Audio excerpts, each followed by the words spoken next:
And why don't you tell us who this person is and how you came to meet them or know them? Okay. So this is a friend of mine, son-in-law, who was 40 years old and diagnosed with early onset. And he's very active, outdoorsy guy and a mason by trade. So he has a very physical job, was noticing that his body was starting to do things that he had no control over. He went down the traditional routes, going to occupational therapy, and felt kind of left out. His words were, it was an elderly community, and he felt kind of just not included, if that makes any sense, and wasn't being Yeah. served. Okay. So he came to you. So how did you figure out what to do? When I went to his home, and he took a long time to get to the door. And then I was noticing his speech was mumbly. He told me that he has a really hard time with his left side and that he wanted to kind of see what he could do about his left arm in particular. I mean, he moves stones, etc. He's, very physical, outdoorsy type, like I said. So I ended up looking at his posture. I did postural stuff, and he was in a hurry and he was kind of exhausted when I first met him. So I didn't do a whole lot, but we talked about what all of this was going to entail. And then the second visit when I came was more entailed. We went into the JFS. I started with that just to kind of see what his body was doing and how it felt doing some of those moves. And there was a couple of those that he really liked. He told me later that he ended up dropping a bunch of them and just did his favorite. That was his word. So did he like them because they were challenging? They were helping him with challenging things, or he just enjoyed them? What was the Yeah, they were helping him with what he was feeling. So most of them had to do with his shoulders and his arms, shoulder adduction and abduction. So we worked with this, and I did like a couple other postures with him, and we ended up in breath work. So we just kind of did a very basic sort of introduction into what yoga therapy was going to look like for him. And I did a 3-part yogic breathing. I wanted to add the samana with it, just him focusing on that rotation to the left in the belly, the vayu. And he was a really good breather. He was a really good breather. So at the end of the session, I ended up doing a prana nidra because he was really able to feel that left hand rotation. And we ended up doing prana nidra, which ultimately changed his life.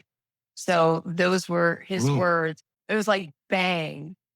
So that's interesting. So you're going through your sort of paces, and you realize that he's able to do pranic practices, basically, like he's Yeah, sensitive to it. very. Okay. So well, now we all want to know. So tell us what happened. So I did end up adding some strengthening poses along the way, which he absolutely loved. There were certain things he did not enjoy at all and made it really clear, like, I'm not going to do this. But he did do spinal balance. He did do chair, which turned out to be the exact thing his neurologist was having him do when he would go for an appointment visit. They wanted their patients to get in and out of chairs, right? Right. So, Okay. because that's just something everybody needs to do, right? And Yeah. so I had him do chair until he was getting tired of doing chair. And then he would stop, and then we would move down to the floor. He would take a child's pose, which he also liked a lot. The transition from the busy, challenging poses to the more quiet, reflective ones. And then it was easier for him to get into the prana nidra.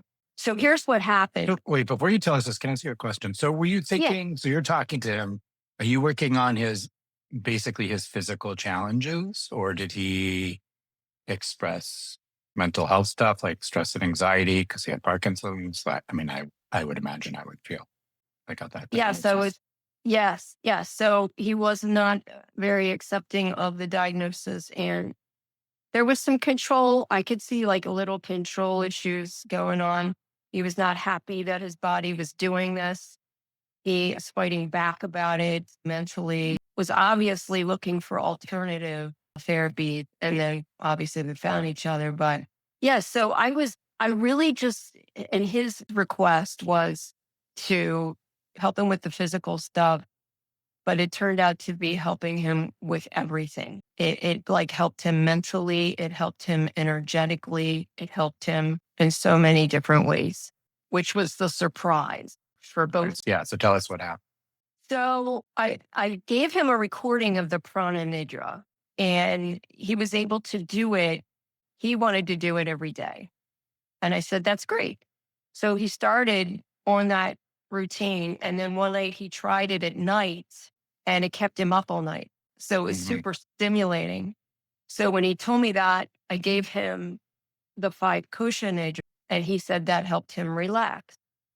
So he had these 2 recordings to use at his discretion when he wanted to, along with the physical practice.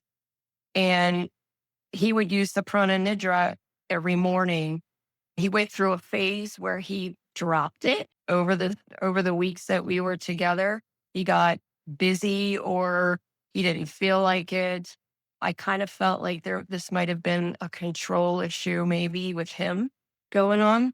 Just kind of like, I don't want to do it, so I'm not going to do it. And then he realized that it was actually really helping him. And once he started it back, he was like, phew, he took off, told his neurologist at his appointment that he was doing Yoga Nidra. And the neurologist was like writing it on a sticky note, sticking it on her computer to look it up. He had Right. no idea what it was, right? So, Not irritated. So what yeah. was he experiencing? What was the benefit that So he was he getting? experienced a dopamine rush. He said he could feel energized from the prana nidra, that he had the use of his left hand back in a way where he could Oh, open and close the door on his truck. wow. He felt completely normal on the left side, which was giving him trouble. He felt like he was fun again. He felt like he was happy. It was like life changing for him. And he was super stoked. And one of the funny things that he mentioned was he thought it might have a battery life. The Prana Nidra might not last. Like, what am I going to do when this is gone or something? That's the future thinking mind, right? That's the Right. non-present mind. Yeah. What did you say? Because I would have said, not that you should have said this, but that's the same for all pieces of us, right? What are we going to do Right. And when our bodies break?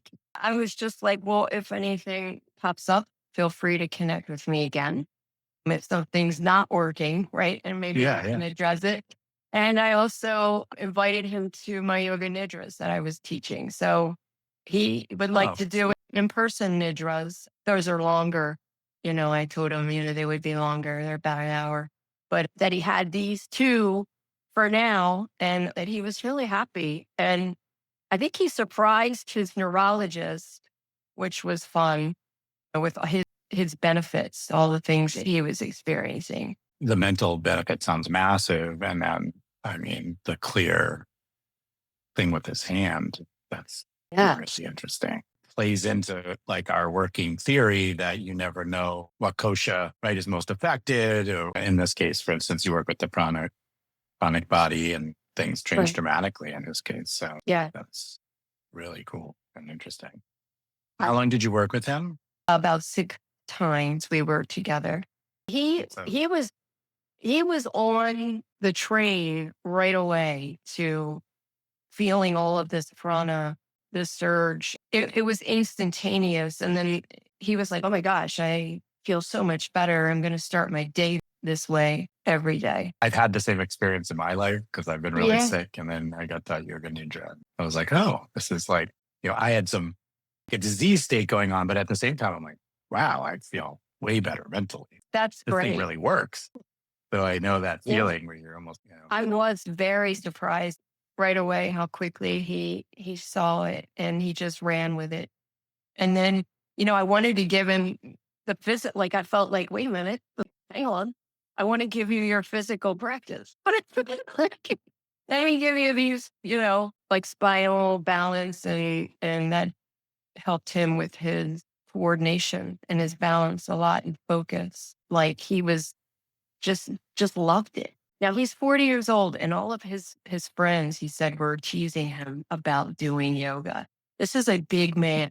This is a man who is real super outdoorsy. He's got it all going on, right? And he said he's doing yoga. And so all of his guy friends were teasing him. And he's like, I don't care what they say. I know this is working. I'm going to keep doing it. It was fun. It was a really cool case study. Amazing, actually. Amazing.